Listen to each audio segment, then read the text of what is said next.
If you've stepped outside over the past few days, you've felt it, a historic, suffocating heat wave baking the world below. But while our eyes are fixed on the ground, something profound is happening above us. The atmosphere isn't just air, it's a protective shield, a cosmic lens that bends, scatters, and transforms the light of the universe. And under the weight of a changing world, that lens is beginning to break. The warning signs are already visible. The moon sinks into a deep, apocalyptic red through the summer haze. The familiar twinkle of the stars begins to fracture as turbulent air distorts their light. Sunsets linger for hours, burning with impossible shades of violet. Above the taller storms, mysterious flashes erupt at the edge of space. Higher still, ghostly noctilucent clouds weave luminous ribbons through the twilight. And as the transformation accelerates, our deep blue sky is slowly bleached into an unfamiliar white. But these are just the opening chords. If these feedback loops cross the terminal threshold, the transformation becomes absolute. Our vibrant blue home is bound to be completely rewritten into a hostile alien wasteland. To understand how a living world could suffer that fate, we have to stop seeing Earth as home. Instead, we'll see it the way a distant civilization would, as a tiny exoplanet whose light carries the story of its own rise and its slow, beautiful collapse.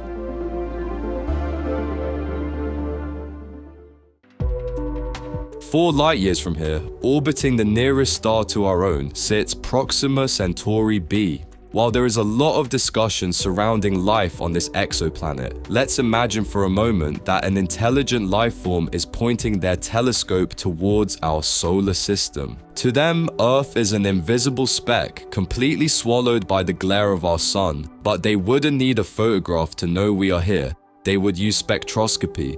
Although they wouldn't see cities, oceans, or green continents, by capturing the faint starlight filtering through our planet's atmosphere, they can break that light apart into its component wavelengths. Every chemical element leaves a distinct fingerprint, a dark line where a specific frequency of light has been absorbed, and Earth's spectrum is shouting.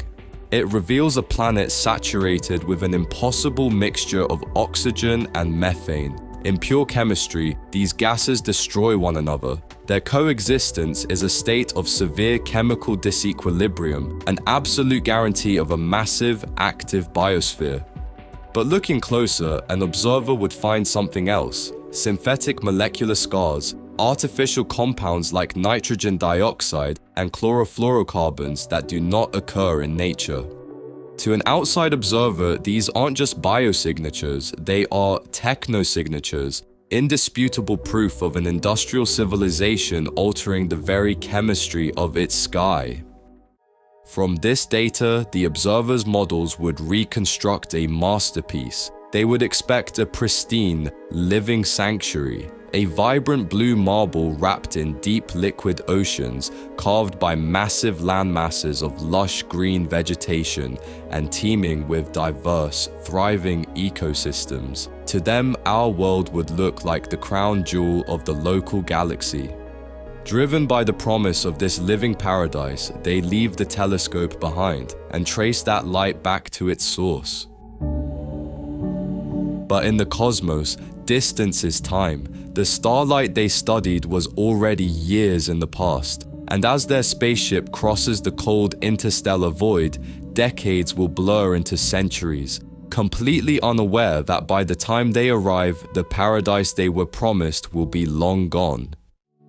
As the spaceship finally ends its long journey and approaches the solar system, the crew looks out the window for that famous blue dot. But the planet waiting for them looks entirely different.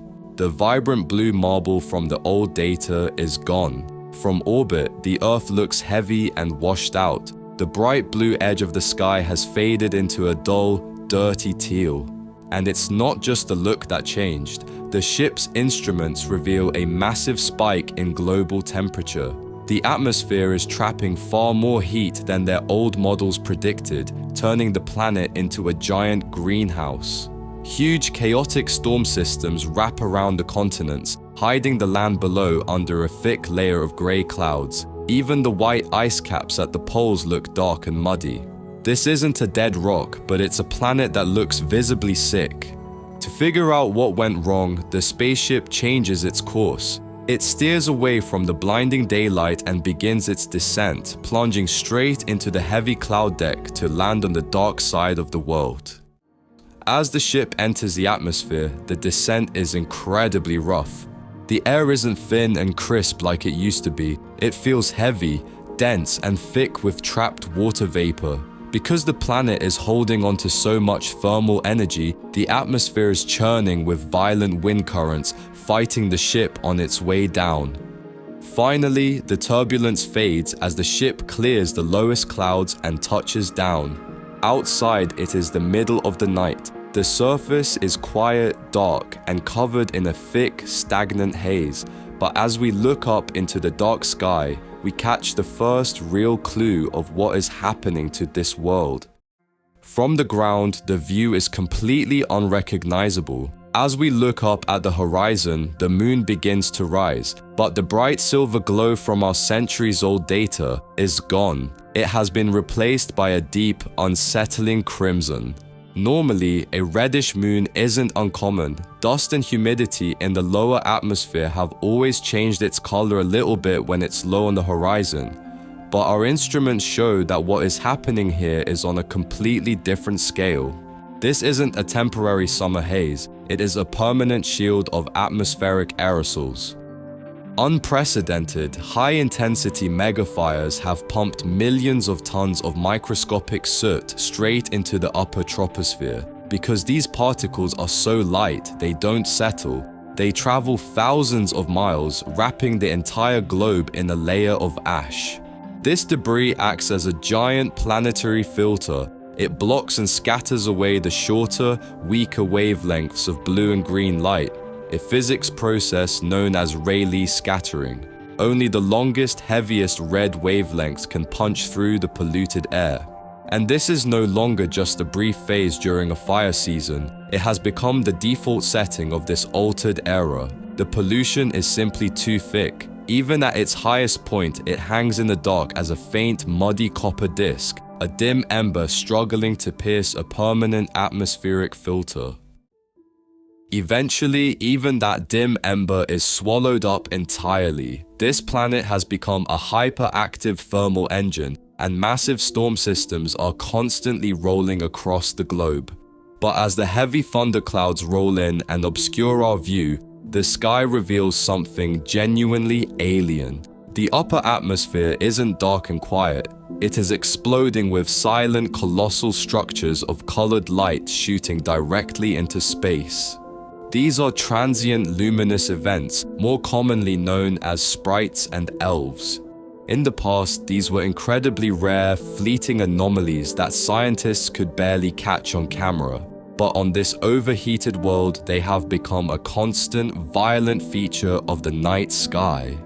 Because the intense greenhouse heat fuels hyper-powered storm systems below the horizon, the electrical energy generated is too massive to just strike the ground. The clouds are forced to fire upward.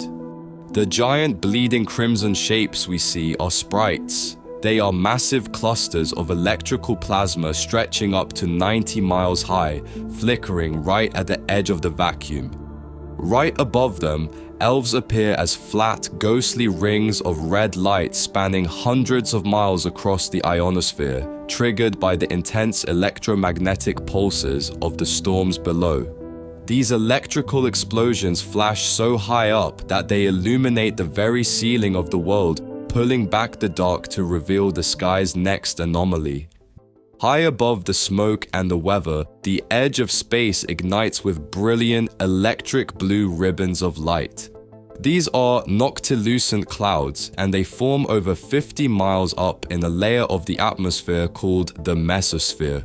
Normally, these clouds are incredibly rare, but as massive amounts of methane gas escape from the warming ground below, the molecules rise into the upper sky and break apart, turning into water vapor. In the extreme cold of the mesosphere, this moisture freezes onto space dust, creating tiny ice crystals. Historically, these glowing clouds were an incredibly rare phenomenon, mostly restricted to the far northern and southern parts of the globe near the poles. But as the climate shifted, they began creeping down into lower latitudes, showing up in night skies where they had never been seen before. Because they are so high up, they catch the sunlight from around the curve of the Earth long before the sun rises on the ground. Already visible in the past, it's yet another direct warning that the chemical balance of our world has been compromised. As the planet completes its rotation, the night finally gives way to dawn. On a healthy world, this is the moment the sky turns a familiar, vibrant blue. But here, the sunrise brings no color. Instead, a blinding glare spreads across the horizon, turning the entire sky into a dull, featureless white ceiling. This happens because the fundamental way starlight interacts with the air has completely broken down. In a clean atmosphere, tiny gas molecules scatter shorter wavelengths of light, like blue and violet, in every direction. This is the physics process we mentioned earlier called Rayleigh scattering, and it's the reason Earth's sky was originally blue. But now, because the pollution and moisture particles are much larger than normal gas molecules, they trigger a completely different physics process known as me-scattering. Instead of only scattering blue light, these larger particles block and scatter all wavelengths of visible light almost equally. When every single color of light is scrambled and reflected at the exact same time, the colors cancel each other out. The result is pure, blinding white. Daylight on this world is no longer a comforting blue. It is a stale, oppressive glare that traps heat underneath it like a thick greenhouse roof. The atmosphere has transformed from a transparent window into a heavy, glowing fog. With the daylight turned into a blinding, oppressive trap, we have no choice but to leave the surface behind. But as we look back at the planet, we watch the timeline accelerate towards the absolute worst-case scenario. This is the moment the feedback loops cross a terminal threshold, plunging the planet into a runaway greenhouse effect. The Earth waiting for us in this distant future is completely unrecognizable. The faded teal color of the sick planet is entirely gone.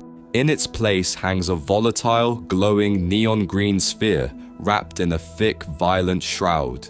Meanwhile, the oceans haven't just dried up. The intense global heat has violently boiled them straight into the stratosphere. Up at the edge of space, solar radiation tears those evaporated water molecules apart, venting the hydrogen into the void. The planet's water is gone forever.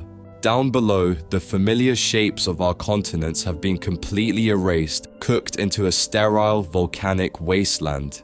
The atmosphere is no longer something creatures can breathe. It has become a heavy, crushing soup of sulfur, methane, and carbon dioxide.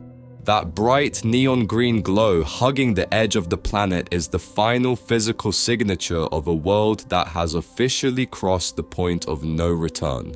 Earth has become a toxic twin of Venus. The living sanctuary our observers expected to find from 4 light-years away was just a ghost of the past. They didn't travel across the stars to meet a thriving civilization. They arrived just in time to witness the final moments of a burning world. Fortunately, that isn't the Earth we know today. The skies above us still scatter sunlight into a deep blue. The oceans still shape the climate, and the atmosphere still carries the unmistakable fingerprints of a living planet.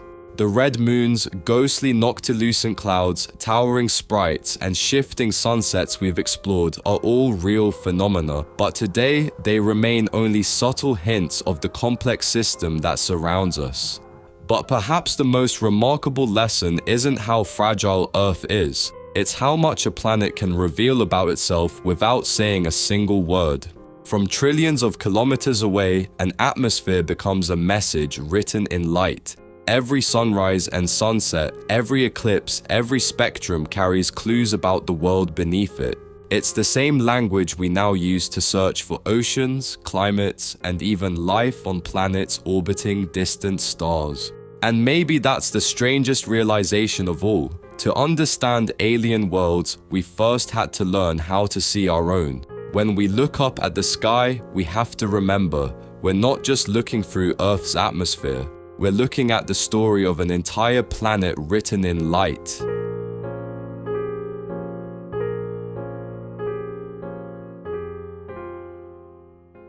As Earth slowly fades into the darkness behind us, the silence of space returns. If you want to stay in this void a little longer, the soundscape from today's journey has been expanded into a full 1 hour continuous mix on the ambient channel. It's paired with a 4K simulation of Earth orbiting a black hole, designed for studying, sleeping, or just drifting. The link is on the screen right now. Thank you for watching.